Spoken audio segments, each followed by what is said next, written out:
Yeah, hi there. I'm getting ready to listen to the pre-test of vowel and consonant sounds, and I'm just going to use the first three letters of your username at my VoxyPop discussion group, TCV. Okay, here we go. Good luck.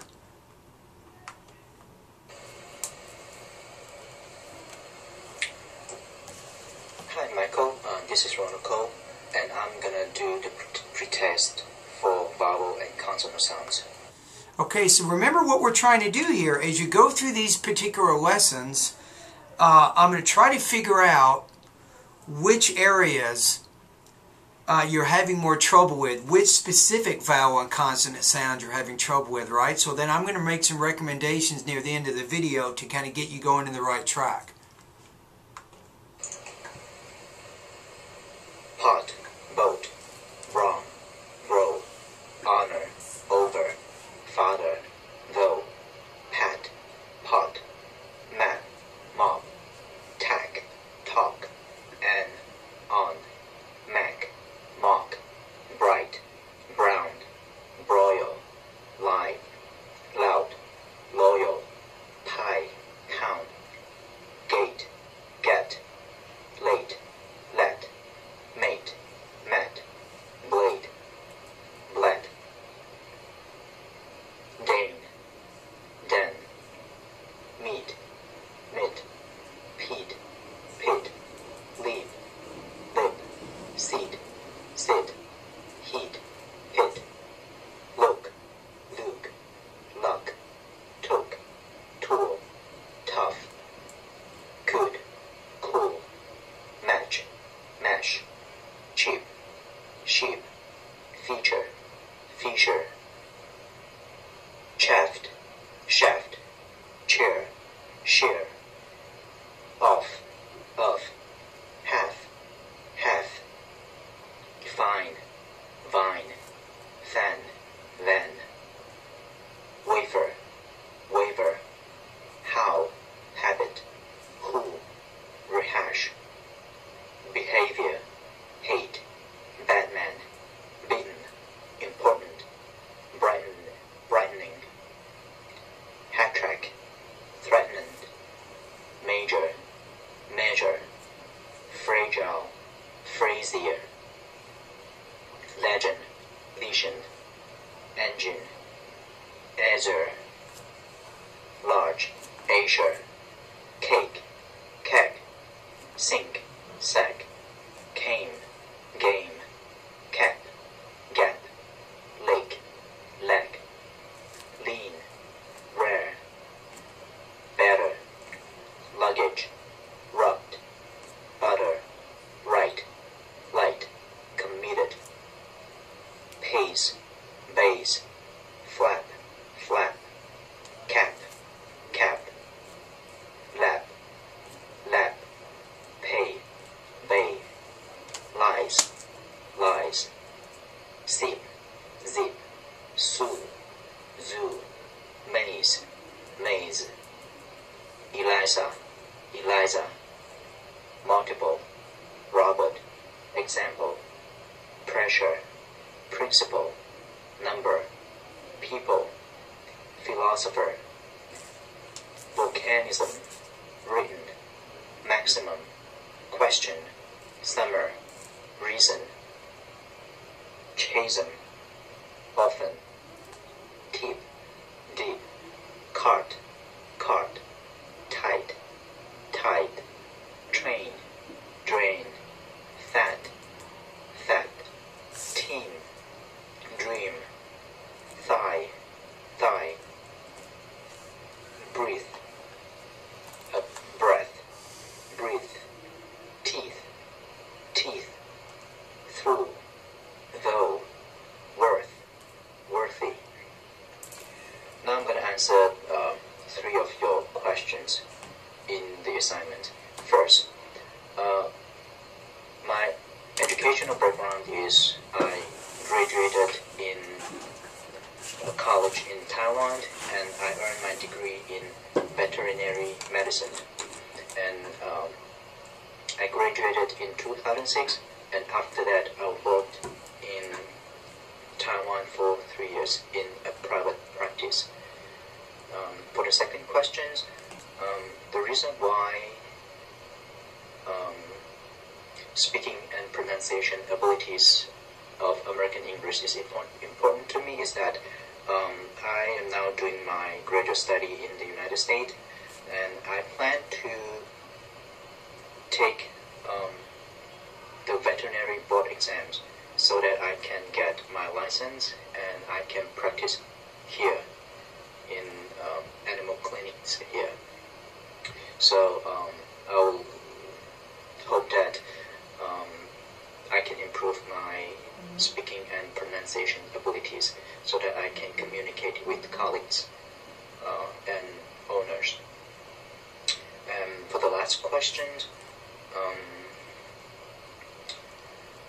what I would really like to achieve in this course is, again, to improve my speaking and pronunciation abilities. And also, one of the requirements of the board exam is that I need to score 25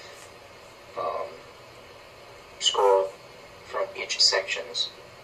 So that's my main goal, so that I can be able to take the exams. And that's it. And thank you very much. I really appreciate. Yeah, hi there, TCV. Hey, thank you for telling me a little bit about yourself. It's always good to know. So you're a veteran. You're into veterinarian medicine. I should say veterinarian, right? So you're into helping animals. That's really cool.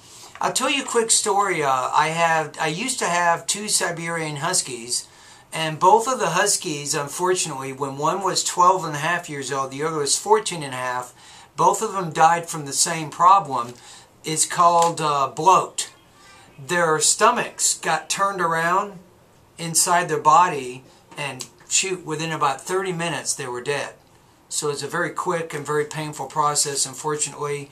And those 2 dogs I loved a lot. I ran about 12,000 miles with the one dog, and I ran about 14,000 miles with the other.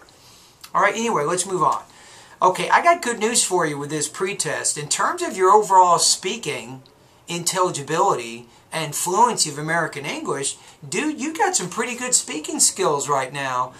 You talked about how you need to get 25, right, in all 4 sections. So you want to get over 100, and you want to have very, very strong speaking, and I think you can do this. Okay, in terms of the intelligibility score, I'm going to go over this right now. Okay. I'm going to put you really high here. I'm going to put you at... I'm going to say 5.0 out of 7. You're almost at the point where you have a barely detectable non-native speaker accent. Your pronunciation is similar to a native speaker. You have a few isolated problems here and there, but you know, you could probably improve vocabulary a little bit, but I think that you have done a good job so far in working on your speaking and your fluency of American English. So I think that you're going to do very well when you take the TOEFL. Okay, now here's my suggestions for lessons that you want to focus on in terms of vowel and consonant sounds. You might want to write these down. Lesson 11, Lesson 14, Lesson 15, 16, 17, 19, Lesson 23, I would definitely focus on those, and let me just give you a couple of examples of something that you want to think about. And this applies to really lesson number 17 and lesson number 23. You'll notice when we have a vowel which precedes a voiced consonant, the vowel sound will be longer. Let me give you 2 examples. In lesson 17, you have the word lake. Now, lake is a voiceless, the K is a voiceless consonant, so you'll say lake. Notice it's not lake, it's lake. Now if you take the word lag, the verb, L-A-G, now because G is a voiced consonant, the vowel which occurs before it will be longer. So notice, lake, lag. Now the same thing applies to lesson number 23 when you have the T or the D at the end. Check this out. Fat, fad. tight, tied. You see that? So if you make them exactly the same length like you're doing, you're saying like tight, tight. You're saying fat, fat. So it's hard to know because you're not changing your vowel and making one longer and one shorter. It's hard for me to know which word you're actually saying. So as you go through those lessons, really pay attention to the duration, how long you're pronouncing the vowel sound before certain consonants. And this can help solve some of your intelligibility issues right now. Alrighty, so now you got some basic ideas of some things you need to do. You know certain lessons you want to focus on. And something that you can do during these lessons is you can read with me out loud. This is a process that we call tracking. Tracking is reading out loud with the native speaker so that you can work on your tone, you can work on your rhythm, your thought groups, your blending, and all the other important areas to your pronunciation. Obviously, at this point, you want to watch a lot of TV in English, listen to the radio in English. Very, very important, watch movies in English. Find as many opportunities as you can to use English on a regular basis. This is very, very important right now as you're preparing and for the TOEFL test. And remember that the most important goal for you is to communicate. You want to communicate with your colleagues, as you said, on your audio response. You want to communicate with owners or customers, people coming into your hospital, right? So I think you can do this. All right, anyway, I'm very delighted to have you as one of my newest students, and keep up the good work.